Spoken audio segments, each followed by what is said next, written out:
Bismillahirrahmanirrahim. Assalamualaikum warahmatullahi wabarakatuh.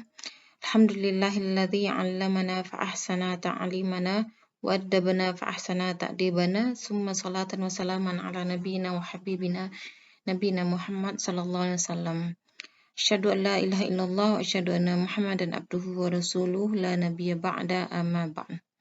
Puji syukur kehadirat Allah Subhanahu wa taala. Alhamdulillah kita bisa melanjutkan pertemuan. Ini pertemuan yang ke-12 di mata kuliah Ushulul Fiqh.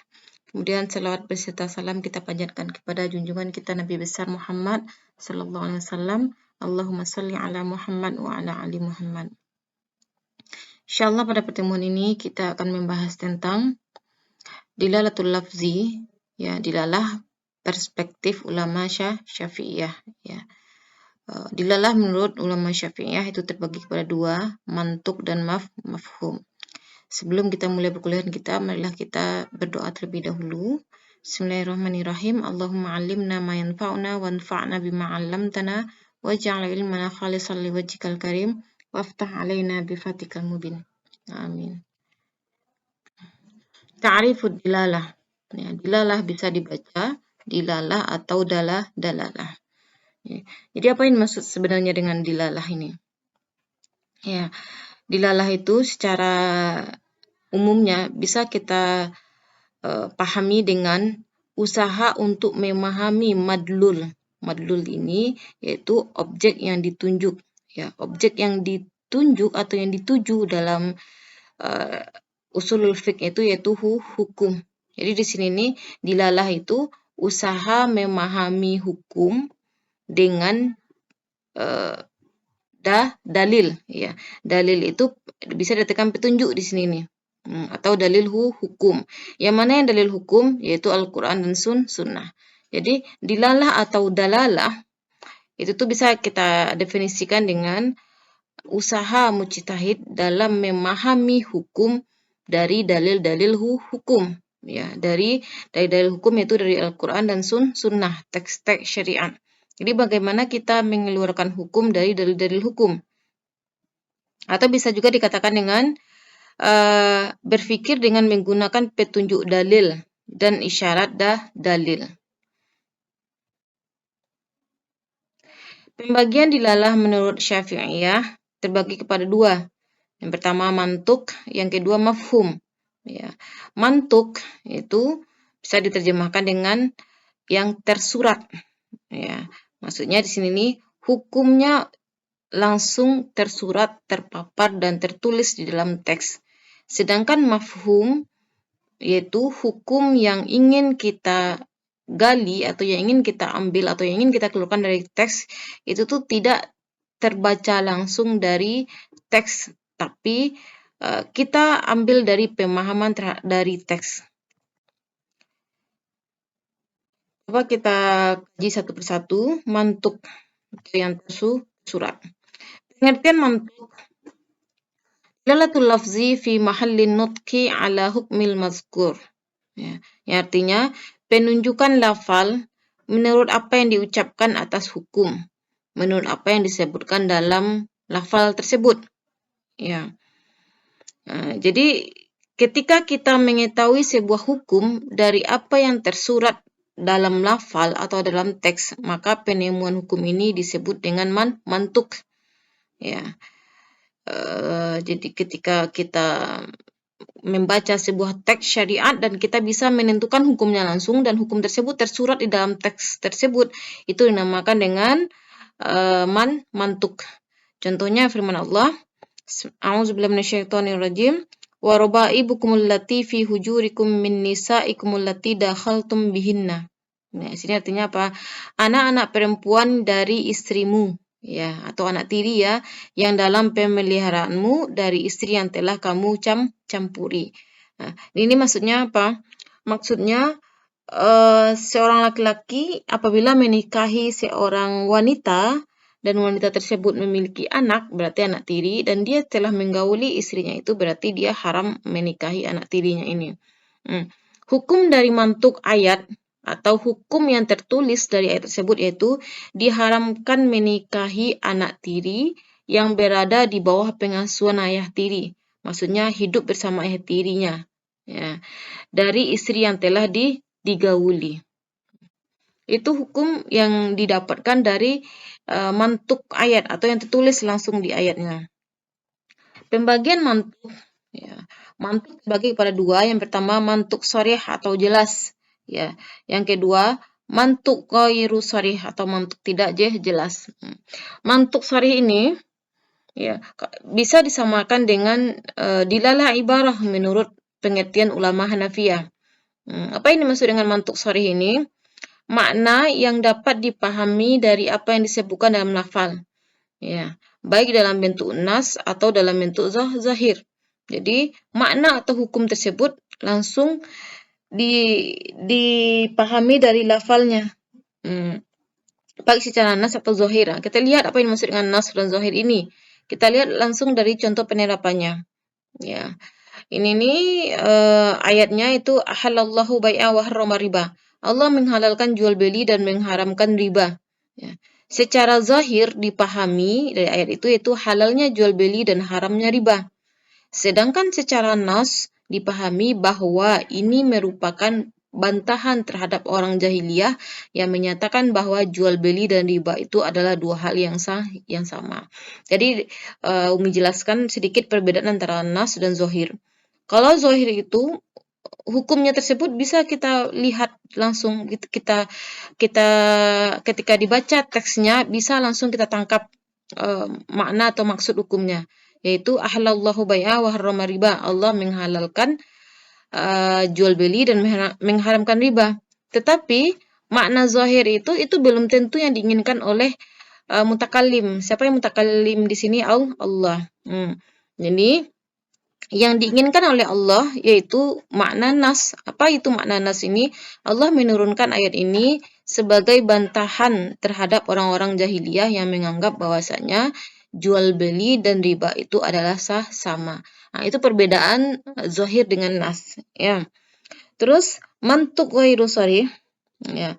Mantuk ghairu sharih ini maksudnya walaupun hukum tersebut disebutkan atau yuntoku disebutkan dalam teksnya, tetapi dia tidak bisa langsung dipahami kecuali ada metode-metodenya. Yang pertama itu yang dinamakan dengan, kalau dalam mazhab Hanafiyah, dengan dilalah al-iqtida. Ya. Dilalah al-iqtida itu maksudnya adalah teks syariat tersebut tidak bisa dipahami utuh kecuali ada yang dimunculkan di sana. Ya, apa yang dimunculkan di sana? Kita lihat contohnya. Rufi'a an ummati al-khata' wan nisyan wa mastukrihu alaihi. Ya, ini hadis Nabi dia, diangkatkan dari umatku al-khata'. Apa artinya khata' ini? Yang perbuatan yang dilakukan tersalah, wa nisyan dan lupa, wa mastukrihu alaihi dan yang dipaksa. Di sini nih sebenarnya hukumnya udah bisa kita ini kan, kita ambil langsung, cuman masih ada yang perlu dimunculkan agar hukum tersebut utuh kita dapatkan.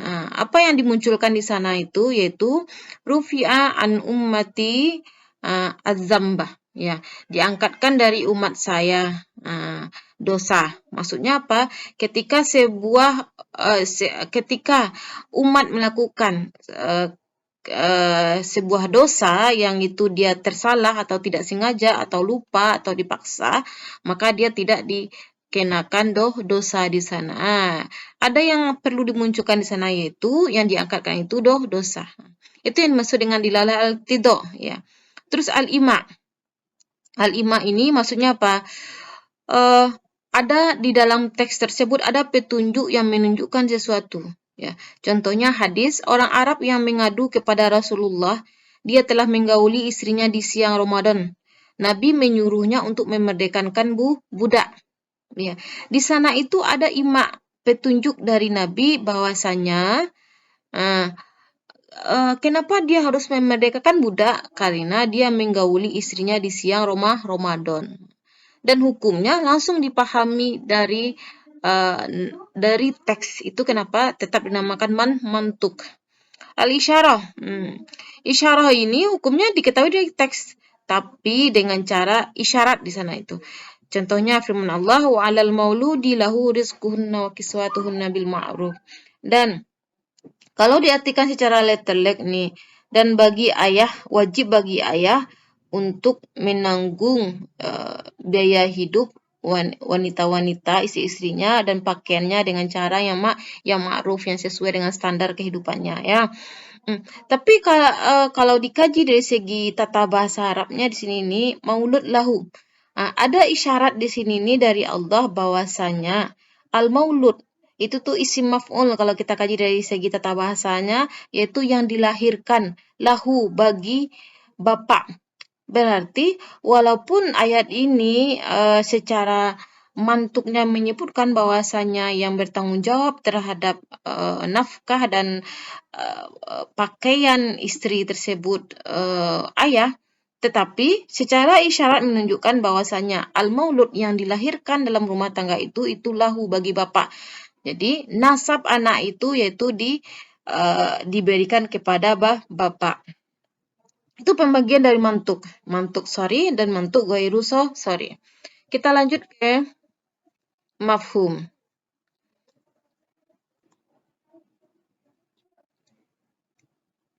Selanjutnya mafhum.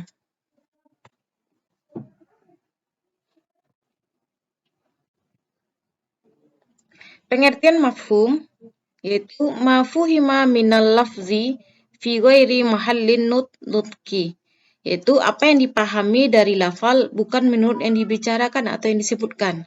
Ya, maksudnya di sini nih hukum yang ingin kita keluarkan dari teks tersebut itu diambilkan dari pemahaman terhadap teks, bukan yang dibicarakan atau disebutkan dalam teks. Dalam artian hukum tersebut tidak tertera di dalam teks. Ya. Contohnya firman Allah, "Fala taqul lahuma uf." Ya. Janganlah kamu mengucapkan kepada ibu bapakmu ucapan uf. Ya. Nah, kalau di sini kita lihat hukum mantuknya apa? Coba lihat di bawah. Hukum mantuknya itu haramnya mengucapkan kata uf kepada kedua orang tua.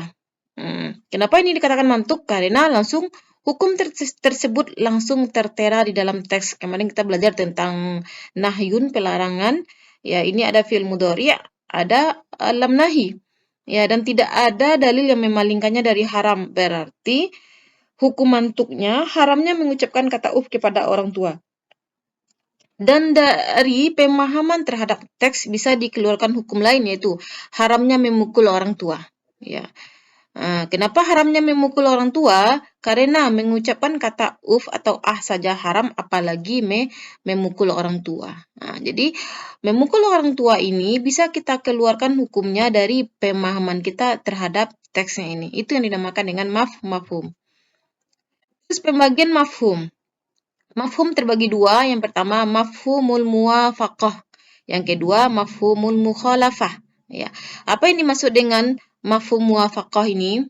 Mafhum yang lafalnya menunjukkan bahwa yang tidak disebutkan sama hukumnya dengan yang disebutkan dalam lafal. Ya, namanya muwafaqah, sesuai ya. Jadi hukum yang tidak disebutkan sesuai dengan hukum yang disebutkan di dalam lafal. Ya. Contohnya apa tadi? Contohnya yang ini sama hukum mafhumnya yaitu haram memukul orang tua. Dan hukum mantuknya haram juga. Hukumnya sama-sama, yaitu sama-sama haram. Nah, itu yang mafhum muwafaqah. Kalau mafhum mukhalafah, mafhum yang tidak disebutkan berbeda dengan hukum yang disebutkan. Jadi, hukum yang tidak disebutkan berbeda dengan hukum yang disebutkan. Nah, itu yang dinamakan dengan mukhalafah, ada perbedaan. Misalnya, hukum yang disebutkan itu wajib, berarti mafhum mukhalafahnya hukum yang dikeluarkan dari pemahaman terhadap teks itu haram. Ya, ketika hukum yang disebutkan wajib, berarti mafhum mukhalafahnya hukum yang dikeluarkan dari teksnya yaitu haram. Oke, Umi jelaskan lagi mafhum mukhalafah ini. Mafhum mukhalafah ini ketika hukum yang tidak disebutkan itu berbeda dari hukum yang disebutkan. Ketika hukum yang disebutkan wajib, berarti hukum yang tidak disebutkan haram. Ya, seperti itu. Selanjutnya, pembagian mafhum muwafaqah. Ya. Mafhum muwafaqah terbagi kepada dua. Yang pertama, mafhum aulawi yang dinamakan dengan fahwal khitab. Apa yang dimaksud dengan mafhum aulawi ini? Berlakunya hukum pada peristiwa yang tidak disebutkan lebih kuat atau lebih pantas dibandingkan dengan berlakunya hukum pada apa yang disebutkan dalam lafal. Ya. Contohnya tadi, memukul orang tua. Ya, itu kan mantuknya. Mafhumnya ya, memukul orang tua hukumnya haram dan lebih kuat daripada mengucapkan kata yang ada dalam surat Al-Isra ayat 23. Kita kembali ke contoh tadi, ya supaya lebih mudah dipahami. Gini, hukum mantuknya itu haramnya mengucapkan kata ya karena itu yang tertulis di dalam teks. Dan hukum yang dikeluarkan secara mafhum pemahaman terhadap teks yaitu haram memukul orang tua. Coba dibandingkan, mana yang lebih kuat hukumnya? Di mafhum atau mantuk? Yang lebih kuat hukumnya itu di mafhum. Karena tentu memukul orang tua lebih diharamkan daripada hanya mengucapkan kata Atau dengan kata lain, mengucapkan kata saja itu sudah haram, apalagi memukul orang tua. Itu yang dinamakan dengan mafhum aulawi. Ya, di mana hukum yang dari mafhumnya lebih kuat daripada hukum dari mantuk. Ya. Lanjut ke pembagian yang kedua yaitu mafhum musawi. Mafhum musawi yang dinamakan dengan lahnal khitab. Namanya musawi. Kalau tadi aulawi lebih utama ya, kalau musawi ini sama. Kekuatan hukumnya sama. Berlakunya hukum pada peristiwa yang tidak disebutkan sama kuat dengan hukum yang disebutkan dalam lafal. Contohnya apa? Hukum membakar harta anak yatim sama kuat hukumnya dengan pengharaman memakan harta anak yatim. Ya. Ya ayyuhalladzina amanu la ta'kulu amwalal yatama zulma. Itu kan pengharaman memakan harta anak yatim. Memakan harta anak yatim itu hukumnya mantuk. Karena larangan memakan harta anak yatim hukumnya mantuk karena langsung terbaca dari teks. Kemudian ada yang bertanya, bagaimana hukum membakar harta anak yatim? Kan nggak ada teksnya dalam Al-Quran dan Sunnah. Hukumnya tetap haram. Karena disamakan dengan memakan harta anak yatim. Keduanya sama-sama menghabiskan harta anak yatim. Dan kekuatan hukum di membakar harta anak yatim dan di memakan harta anak yatim kekuatannya sama. Karena sama-sama menghabiskan harta anak yatim. Kita lanjut berhujjah dengan mafhum muwafaqah. Ya. Jadi bagaimana hukumnya berhujjah dengan mafhum muwafaqah? Jumhur ulama sepakat sahnya berhujjah dengan mafhum muwafaqah kecuali ulama zahiri, karena ulama zahiri ini mereka menetapkan hukum secara zahir nas. Apa yang tertera di nas itu yang diambil hukumnya. Dalilnya yaitu ketika Rasulullah bersabda, siapa yang mencuri tongkat seorang muslim harus mengembalikannya. Dari sabda Nabi ini dapat dipahami keharusan mengembalikan barang lain seharga tongkat atau lebih. Ya, keharusan mengembalikan barang lain seharga tongkat atau lebih itu hukumnya dipahami dari hadis ini. Ya, kalau hukum mantuknya apa di sini nih? Hukum mantuknya yaitu ketika seorang mencuri tongkat dia harus mengembalikannya. Ya, berarti ketika ada yang bertanya, bagaimana hukumnya ketika seseorang mencuri sesuatu dan harganya lebih dari tongkat, berarti dia harus mengembalikan juga. Dan kekuatan hukumnya lebih kuat, lebih utama harus dikembalikan. Itu yang dinamakan dengan tadi mafhum muwafaqah aulawi. Ya, jadi jumhur ulama sepakat bisa berhujjah dengan mafhum muwafaqah ini. Pembagian mafhum mukhalafah. Mafhum mukhalafah terbagi pada 5. Yang pertama mafhum sifat. Ya, sifat di sini ini mafhum syarti atau syarat, mafhumul ghayah atau limit waktu, mafhumul adat, ya, itu bilangan, mafhumul laqab atau penyebutan nama, ya. Kita lihat penerapan mafhum mukhalafah. Penerapan mafhum mukhalafah, ya. Dia ada 5 pembagiannya, akan kita bahas kelima-limanya. Ya, yang pertama mafhum sifat. Ya, mafhum sifat. Kita lihat pengertiannya. Mafhum sifat yaitu ketika ada sifat berlaku hukum yang disebutkan dalam teks. Ketika tidak disebutkan sifat berlaku hukum sebaliknya. Jadi ketika ditemukan teks yang menyebutkan sebuah sifat, berarti berlaku hukum tersebut. Ketika tidak disebutkan sifat, berarti berlaku hukum sebaliknya. Kita lihat contoh dalam surah An-Nisa ayat 25. A'udzubillahi minasyaitonirrajim. Wa man lam yastati' minkum taulan ayyankihal muhsanatil mu'minati famimma malakat aimanukum min fatayatikumul mu'minat. Jadi kita lihat terjemahnya. Dan barang siapa di antara kamu tidak mempunyai biaya untuk menikahi perempuan merdeka yang beriman, maka dihalalkan menikahi perempuan yang beriman dari hamba sahaya yang kamu miliki. Di sini nih ada sifat yang disebutkan di sini ya. Apa tuh sifat orang-orang mukmin? Jadi laki-laki yang tidak mampu untuk menikahi wanita mukmin yang merdeka, ya, berarti dia boleh menikahi hamba sahaya yang merdeka. Mafhum mukhalafahnya, hukum yang dipahami, tapi hukum kebalikannya yaitu apa? Berarti kalau orang yang sanggup menikahi wanita mukmin yang merdeka, berarti dia tidak boleh menikahi hamba sahaya. Seperti itu.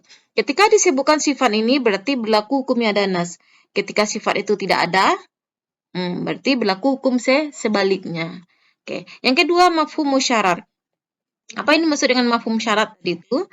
Apabila syarat terpenuhi, berlaku hukum yang ada di lafal.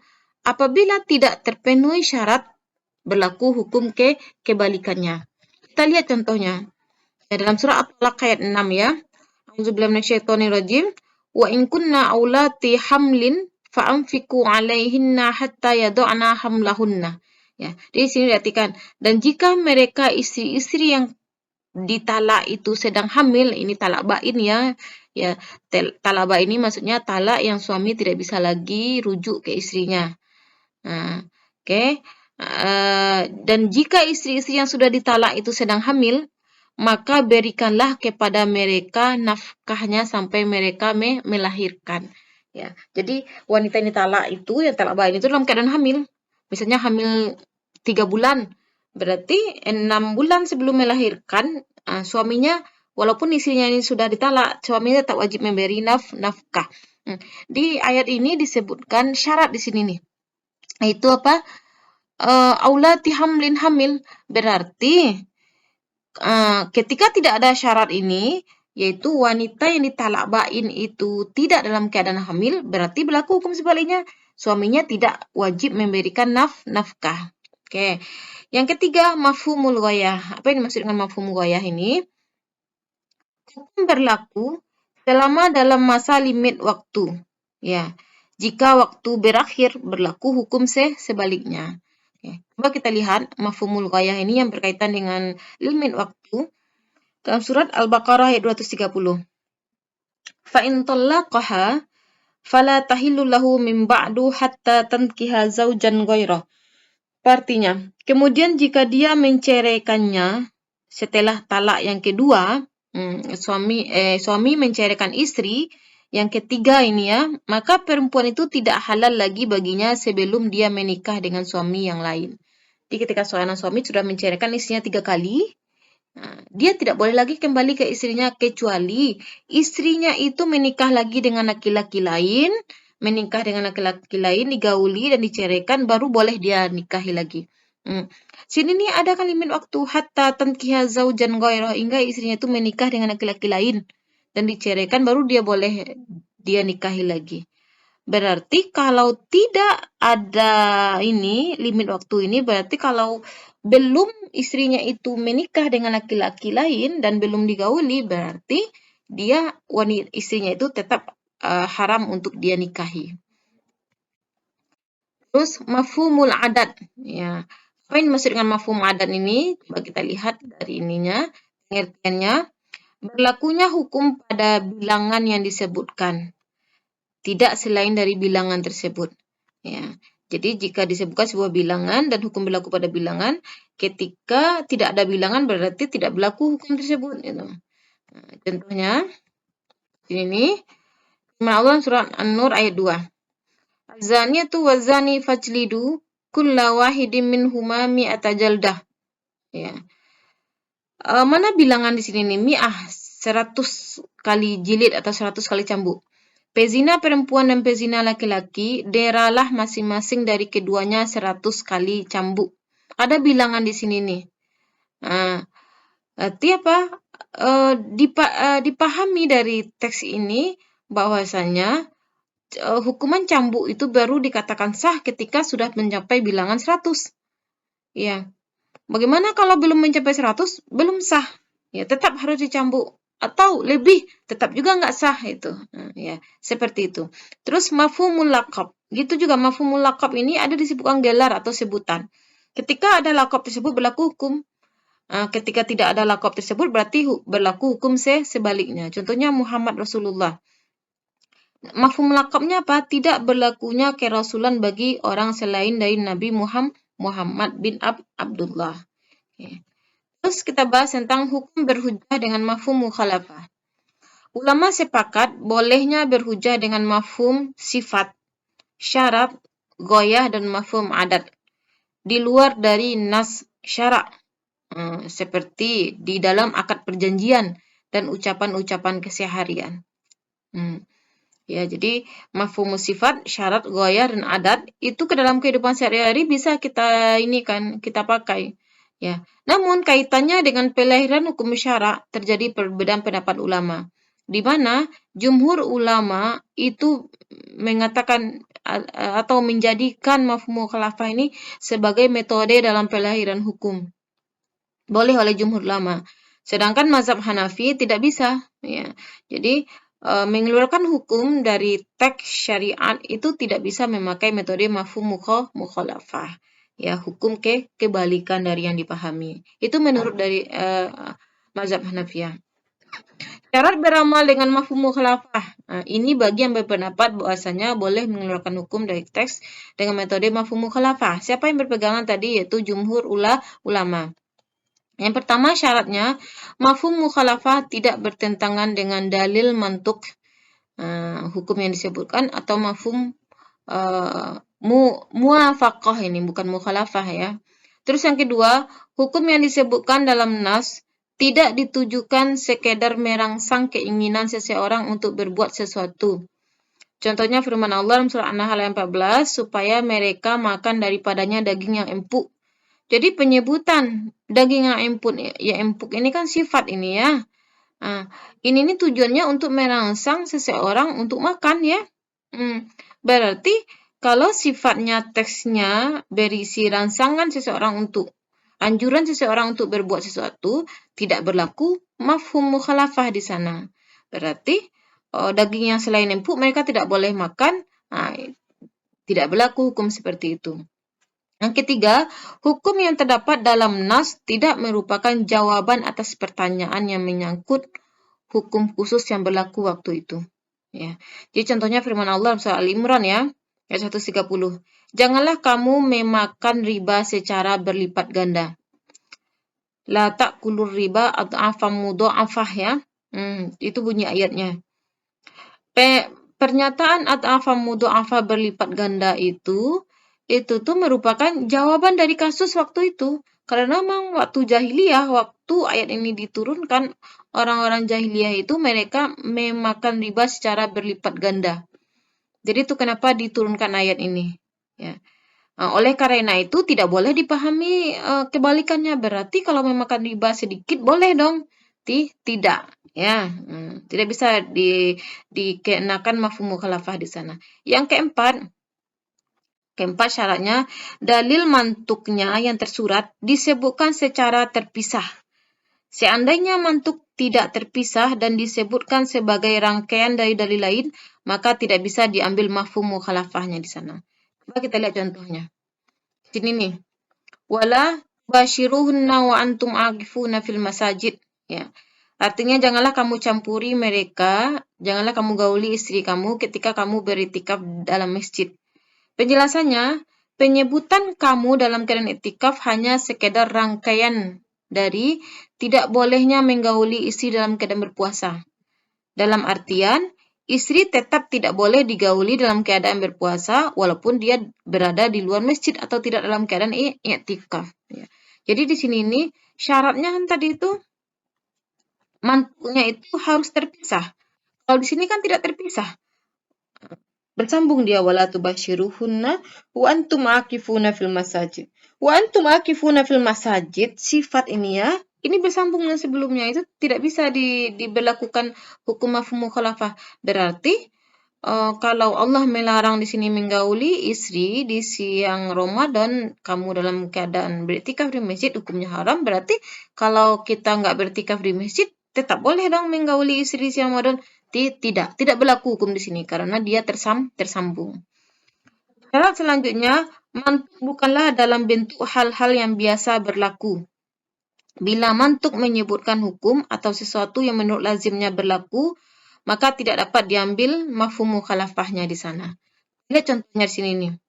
Waraba'ibukum allati fi hujurikum min nisa'ikum allati dakhaltum bihinna.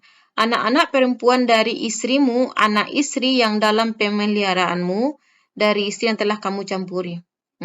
Maksudnya di sini ini apa? Penyebutan istri yang telah kamu campuri bukan merupakan hal yang biasa berlaku di masyarakat. Ya, karena apa? Karena ada suami yang menceraikan istrinya sebelum ia gauli. Jadi di sini ini menyatakan bahwasanya seorang suami ketika memiliki anak perempuan, anak tiri dan dari istri yang telah dia gauli, berarti dia tidak boleh menikahi anak tiri tersebut. Oke, dan penyebutan istri yang telah kamu campuri ini bukan sesuatu yang biasa berlaku di tengah masyarakat. Karena ada di tengah masyarakat orang yang menikahi wanita, habis itu dia ceraikan sebelum dia gauli. Oke? Demikianlah materi tentang mantuk dan mafhum. Ini metode pengeluaran hukum dari teks yang ada menurut pandang ulama Syafi'i. Yang menyimpulkan bahwasanya metode mantuk yaitu mengeluarkan hukum dan hukum tersebut langsung tersurat atau yang ada dalam teks. Sedangkan metode mengeluarkan hukum secara mafhum yaitu mengeluarkan sebuah hukum dan hukum tersebut tidak tersurat dalam nas. Tapi dia tersirat. Tersirat maksudnya apa? Hukum tersebut kita keluarkan dari pemahaman kita terhadap nas. Dan pemahaman itu terbagi dua juga, mafhum muwafaqah, pemahaman yang sesuai dengan nas, dan mafhum mukhalafah.